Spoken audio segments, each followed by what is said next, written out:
శుభం వ్యాధు శ్రీ గురుభ్యో నమః. జ్యోతిష్ శాస్త్రంలో మనకున్న 12 రాశులు 12 భావాలు చెప్తాము. 12 భావాల గురించి విశేషంగా చెప్తుంటాం. ఈ 12 భావాలలోని మనం పుట్టిన తర్వాత ఒక్కొక్క భావం మనకి యాడ్ అవుతుంటుంది. మనం పుట్టిన తర్వాత ద్వితీయ భావంలోని కుటుంబం అంతా మనకి యాడ్ అవుతుంది. ఆల్రెడీ తయారైన కుటుంబం మనకి యాడ్ అవుతుంది. లేదంటే మనం పుట్టిన తర్వాత ఒక కుటుంబం తయారవుతుంది. కొన్ని తయారైన కుటుంబం అంటే తండ్రి తల్లి యాడ్ అవుతారు. మనకు ఆల్రెడీ తయారై ఉన్నారు కాబట్టి తర్వాత పుట్టిన తర్వాత మనకి చెల్లెలు కానీ తమ్ముడు కానీ పుడితే మనం ఇంకొంతమంది యాడ్ అవుతుంటారు.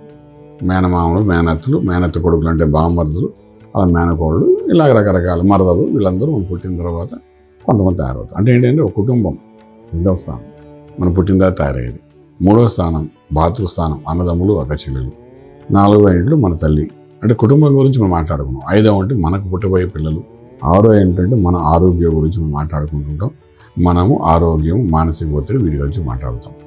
7వ ఇల్లు అనేసరికి మనం పుట్టిన తర్వాత ఒక యుక్త వయసు వచ్చిన తర్వాత మనతో భాగస్వామి పంచుకునే మీ యొక్క ఇల్లాలనుకోండి, మీ భార్య అనుకోండి, లేకపోతే మీ భర్త గారు అనుకోండి, ఏదనుకోండి, 7వ ఇల్లు బట్టి తెలుస్తుంది. 8వ ఇల్లు మీ ఇద్దరు కలిసిన తర్వాత ఆయుష్ ఎలా ఉంది, ఆరోగ్యం ఎలా ఉంటుంది, ఇవన్నీ కూడా చెప్తాను. 9వ మీ ఇద్దరు కలయిక వల్ల అదృష్టం ఎంతవరకు కలిసి వస్తుంది, మీ సంతానం ఎలా ఉంటుంది, వాళ్ళ వల్ల అదృష్టం ఎలా వస్తుంది, ఇవన్నీ 9వ ఇల్లు. 10వ ఇల్లు మీరు చేసే వ్యవసాయం, మీరు చేసే ప్రొఫెషన్, మీది ఆధ్యాత్మిక చింతన కానీ అనుకోండి, లేకపోతే భూమి మీద పుట్టినందుకు బతకడానికి చేసే ప్రవృత్తి అనుకోండి.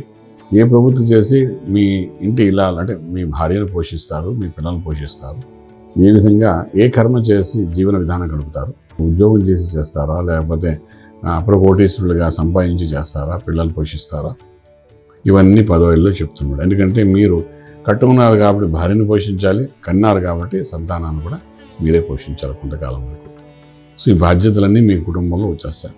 అదైనా 11వ ఇల్లు అంటే మీరు చేసిన పుణ్యం ఎంత, పాపం ఎంత. అక్కడ పాపాలు ఎక్కువ చేస్తే అంటే ఆ తర్వాత సంగతి. పుణ్యం అని చేస్తే 11వ ఇల్లు మనకు కనబడుతుంది. మీరు సంసారం అని సాగరంలో దాటుకుంటూ ఎంత పుణ్యం చేశారని చెప్పేది 11వ ఇల్లు.